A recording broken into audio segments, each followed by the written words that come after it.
Hi, hello, Assalamualaikum warahmatullahi wabarakatuh. Good morning, how is life today? Ya, selamat pagi. Apa kabarnya hari ini? Today we are going to continue the last meeting and we are still talking about procedure text. Hari ini kita akan bertemu kembali dalam pelajaran bahasa Indonesia. Kita masih akan melanjutkan materi kita yang kemarin, yaitu text procedure. Yesterday, I have told you much about procedure text, and today, our activity will be practicing analyzing text related to procedure text. Nah, kemarin saya sudah banyak menjelaskan tentang text prosedur. Hari ini kegiatan kita adalah mencoba menganalisa text prosedur. We are going to talk about text, procedure text Jadi kita akan membahas text prosedur, and we are going to analyze the social function, the structure of the text, and the language features in this kind of text. Kita akan menganalisa mulai dari fungsinya, kemudian struktur teks, dan tentu saja unsur kebahasaannya. Oke, ya silahkan disimak baik-baik. Kita akan menganalisa beberapa teks dan nanti kita akan cocokkan hasil yang kita kerjakan di sini dan hasil yang kalian lakukan di rumah. Ikuti terus. Okay, now we are going to analyze procedure text. Seperti yang sudah saya jelaskan, kita akan menganalisa text procedure. Here is the first examples. Here we have a text and the title is How to Make Fried Rice. Bagaimana membuat nasi goreng. So the first items of this text is the title, and the title shows the social function of the text. Jadi teks ini unsur yang pertamanya adalah judul, dan judulnya itu mewakili atau menunjukkan fungsi sosial dari teks ini. Jadi kalau nanti ada soal yang ditunjukkan dengan judul, meskipun jarang ditemui soal yang seperti ini, kalau ditanyakan apa fungsinya, maka fungsi dari teks ini adalah memberitahu kepada pembacanya. Apa yang diberitahukan? Ya tentu saja cara atau how to make fried rice. The next is about the structure of the text. Nah, yang berikutnya adalah struktur teks ini. Okay, let me show you the pointer here. Okay, here is what I mean, the structure of the text. Nah, ini adalah teks, struktur teksnya kalau yang ditanyakan seperti ini. And how about the structure? The first is the title here, that the title shows the aim. Jadi yang pertama ditunjukkan oleh judulnya ini, yaitu tujuannya jelas ini, how to make fried rice, bagaimana membuat nasi goreng. Here is the title and here is the aim of the text. Ini adalah tujuannya. The next is the next structure is the ingredients. Jadi yang kedua adalah ingredientnya ini, isinya atau bahan-bahannya. And the other is about the equipment, dan yang lainnya biasanya digabung jadi satu antara ingredient dan equipment. The next is step. Nah, ini adalah methodnya yang ditemukan dan di sini ditulis dengan step atau langkah-langkahnya. So that's the structure of the text. Jadi teks itu kalau dibaca dari atas badannya, dari kepalanya, judulnya itu menunjukkan tujuannya, kemudian di tengah-tengahnya itu ada ingredient, ada equipment or tools, jadi alat atau bahan atau perkakasnya, and the last is the steps or the method atau langkah-langkahnya, metodenya. And what about the language features? Sebelum saya lanjutkan, jadi nanti soal itu pasti hanya akan berkutat pada 3 hal. Yang satu adalah social function, fungsi teks. Yang kedua adalah struktur teks. And the next is language features. Yang ketiga pasti berkaitan dengan unsur kebahasaannya. Nah, di sini unsur kebahasaannya ada apa saja? Biasanya teks prosedur usually it use present simple or simple present tense. Ini biasanya ditujukan ada yang pakai ought, dan kebanyakan bukan hanya kalimat yang seperti ini, tapi ini banyak ditunjukkan dengan imperative sentence atau kalimat perintah. Contohnya yang mana? Ya ini adalah biasanya diawali dengan kata kerja slice the salad, garlic, pour the oil into the pan, cook the salad, kemudian put the rice, season, stir, put, dan sebagainya. Ini menunjukkan ini, dan itu juga menunjukkan bahwa teks itu menggunakan action word, kata kerja aktif, panaskan, masak, tuangkan, potong, aduk, dan sebagainya. Nah, ada juga conjunction. Conjunction itu kata hubung. Kata hubung itu bisa and, bisa or, bisa but, bisa yang lainnya, banyak sekali. Di sini ada mungkin ada kata until. Kemudian yang lainnya selain ini adalah adverb of time, keterangan waktu. Nah, mungkin di teks ini tidak begitu jelas, tidak begitu kentara. Let me show you the different text. Yeah. It's clear enough to identify the text based on the genetic structure and the language features. Kalau social functionnya jelas. How to operate an electric rice cook. Ini judulnya jelas, ini menunjukkan fungsi sosialnya. Here I show you to tell the steps of operating rice cooker. Here is the first social function. What about the structure? Yes, the goals or the aim of the text is represent by the title. Jadi tujuan teks ini ditentukan atau dibangun oleh judulnya. Karena jelas tujuannya apa? Ya, memberitahu cara mengoperasikan menggunakan rice cooker.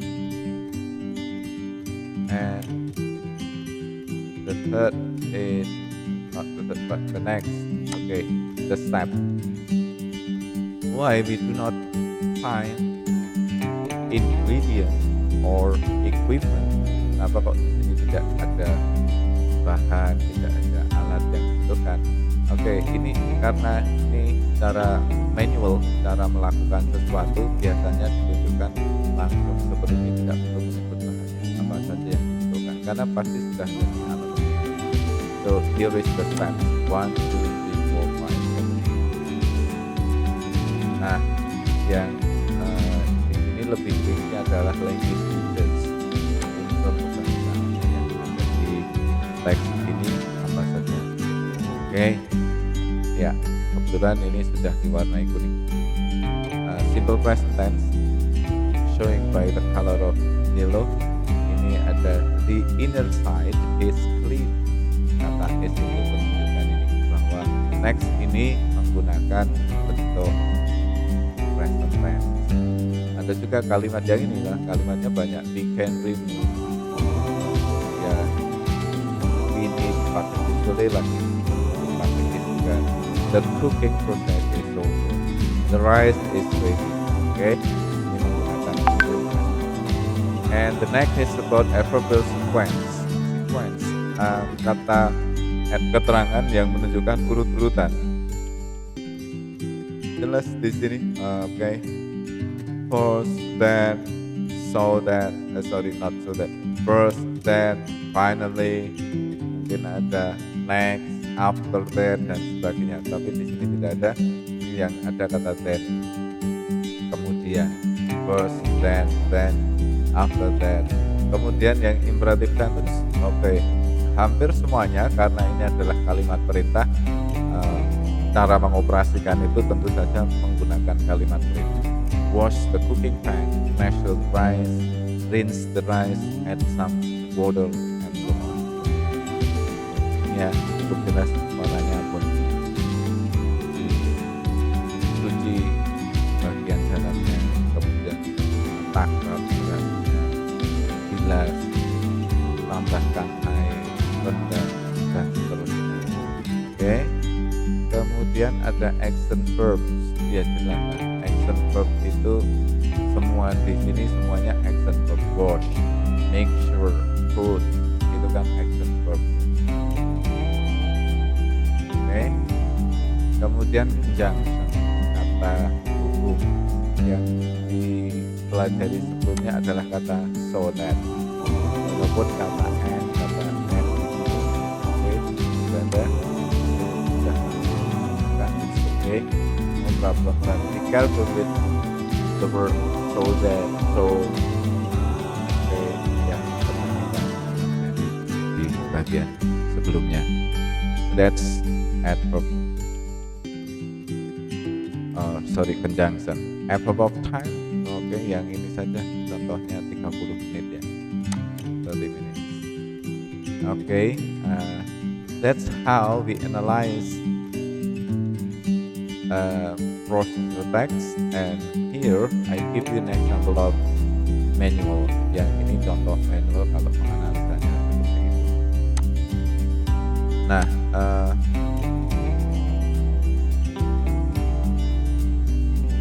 we have different text now, and we have different explanation here. Oke, ini contoh yang lain, misalnya imperative sentence ini time. Oke, kemudian apa namanya? Ini kan menyeru ya. Kemudian ada temporal connective, ini istilah berbeda dari temporal conjunction tadi. First, then ini ada temporal connective lagi, action verb ada. Ya, semuanya menggunakan kata kerja. Nah, pikir yang ini mudah dianalisa, dan sebenarnya nanti tidak ada pertanyaan mana connectivenya, mana numbering pointnya, mana imperatifnya, tidak seperti itu. But if we find the test of procedure text, what you are going to analyze is the content itself. Jadi tidak ada nanti pertanyaan yang menanyakan tentang mana conjunctionnya, mana action verbnya, tidak ada. Tapi nanti pasti yang ditanyakan adalah berkaitan dengan ini, hanya berkaitan. Misalnya begini, ini ada kata the first player carefully throw his or her marbles toward the hole. Ini pemain yang pertama melemparkan kelerengnya menuju ke lubang di depan. Nah, kemudian mungkin pertanyaannya, what the player do before throwing his marbles. Nah, gitu. Sebelum rinci, peristiwa rinci. Jadi yang ditanyakan bisa jadi seperti itu. Tadi sebelum apa, ngapain. Ini akan menanyakan tentang bentuk teks yang seperti itu. Kemudian yang ditanyakan lainnya adalah ya of course social function, tujuannya. kalau ini itu how to play marbles, actually bagaimana bermain kelereng kan, ini hanya cara saja. Nah, kalau ditanyakan kenapa penulis menuliskan seperti itu, intinya itu kan menanyakan fungsi sosial. Maka jawabannya how to play marbles, ya, yang berkaitan dengan itu. Nah, karena ada 3 poin pertanyaan, social function, kemudian structure of the text, yang ketiga adalah unsur kebahasaan. Unsur kebahasaan yang ditanyakan paling banyak adalah sinonim. So be careful with your vocabulary. Ya, tentu saja harus berhati-hati dengan vocabnya. Ya, oke. Selain sinonim, unsur kebahasaan yang ditanyakan sangat mungkin menanyakan reference, kata ganti. Let me take an example here. Oke, di sini ada kata his, ada kata his atau her. Yang dimaksud his itu siapa, atau yang dimaksud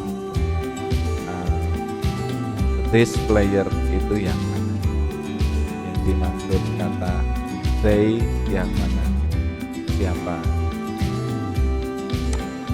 Nah, so here is an example of text about procedure text.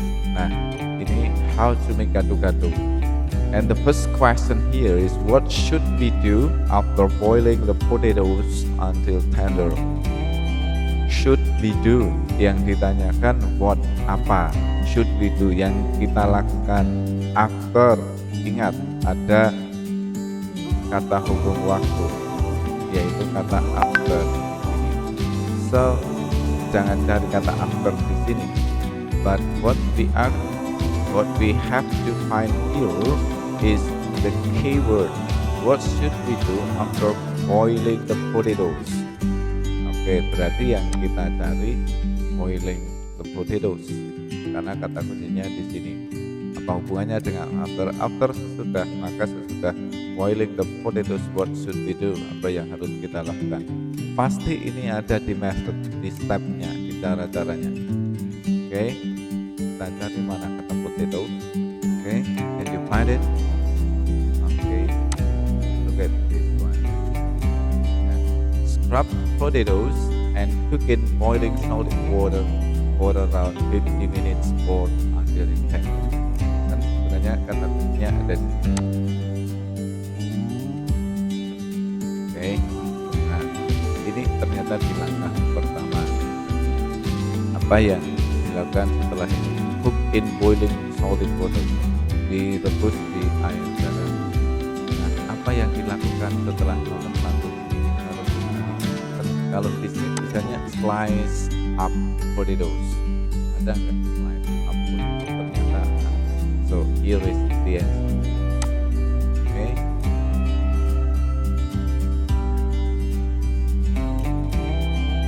Still with the same items, mungkin masih dengan teks yang sama but different question. According to the text, how much palm sugar do we use to make the sounds? Oke, ini ngomongin tentang palm sugar. Kalau ini mengacu pada ini, we use, seberapa yang kita butuhkan. What is that palm sugar? Kita cari di bahannya di sini. Ada nggak palm sugar? Ada. Oke, here is the answer. Ya. Seberapa banyak menurut teks? Ya, 50 grams palm sugar. Oke. Nah, kalau tidak jelas-jelas ada jawaban seperti ini. For example, you have to count. Harus menghitung. Be careful of this one. Nah, the next number is about underlined word, and here is the closest meaning. Artinya apa? Sinonim, the closest meaning, yang paling mendekati dari kata tender. Lembut. Cook in boiling water for around 50 minutes or until tender sampai lembut. Nah, kebetulan ini jawabannya jelas smooth ya. Tough itu not coarse itu kasar, itu bukan kasar. As what I said before, that you have to master your vocabulary well. Yeah, be careful with your vocabulary, okay? Yeah.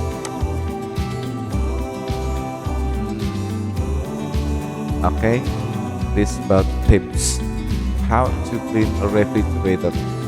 Ya, ini juga menanyakan tentang struktur teks. Kenapa yang ditanyakan what should we do, sama seperti tadi defrost. Nah, di sini ada defrost. Kita cari di sekitar sini berarti.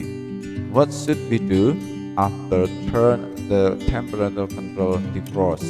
Apa sih yang harus dilakukan? Baca kalimatnya, either turn the temperature control defrost or unplug the electricity to the refrigerator or both. Ini kalau di bahasa Indonesia kan ini putar tombol defrostnya atau nyalakan defrostnya atau copot kabel listriknya atau lakukan kedua-duanya. Nah, apa setelah ini? Ya, kita lihat di bawahnya atau di atasnya, karena di sini pertanyaannya after berarti sudah. Oke. Ya, scrape the ice with sharp instrument. Dikerok dengan apa namanya, alat yang tajam. Ini ada kata ini. Jangan hanya karena ada kata yang sama terus dipilih, dibaca artinya apa. Never scrub or jab at the ice with sharp instruments. Never. Never itu artinya jangan pernah, tidak boleh. Oke, jadi tidak boleh. Remove all frozen food and ice cube trays. Ini remove-nya itu malah ada di sebelumnya, bukan sesudahnya. Oke, so A is not the answer. Unplug the electricity to the fridge. Nah, ini bukan setelah tapi atau ya, okay. And allow the else to melt. Dari mana? Dari sini jawabannya. Oke, jangan pakai ini alat yang tajam, bisa menyebabkan kerusakan. Allow it to melt, biarkan meleleh. Ya, itu contoh soal yang berkaitan dengan ini. Masih satu ini. Nah, ini yang tadi saya bilang apa namanya, reference it, allow it to melt, yang tadi sama teksnya. Oke, ini allow, yang dimaksud it itu siapa? Lagi, never scrape or jab at the ice with sharp instrument. Ini ice yang good, jangan mencongkel es dengan benda yang tajam. You may cause serious damage, bisa menyebabkan kerusakan yang serius. Biarkan itu meleleh. Yang dimaksud itu apa? Meleleh ya, benda yang meleleh di es. Di sini apa? Es. Nah, seperti itu. Nanti kalau ketemu soal, karena kita akan banyak mengerjakan soal yang seperti ini. So, how is the result of your analysis? The analyzing the procedural text. From this analysis, I'm sure that you find many kinds of information in the text, the social function, the structure, or the language features. Pasti kalian akan menemukan banyak hal dari fungsi sosial, struktur, dan unsur kebahasan dari teks ini. Baik, sebagai bahan pelajaran yang lain, silahkan disimak di form yang saya berikan. Kerjakan latihannya dengan sungguh-sungguh dan ikuti terus channel ini supaya kalian dapat informasi tentang pelajaran bahasa Inggris di sekolah kita. Terima kasih, see you next time. Assalamualaikum warahmatullahi wabarakatuh. Bye.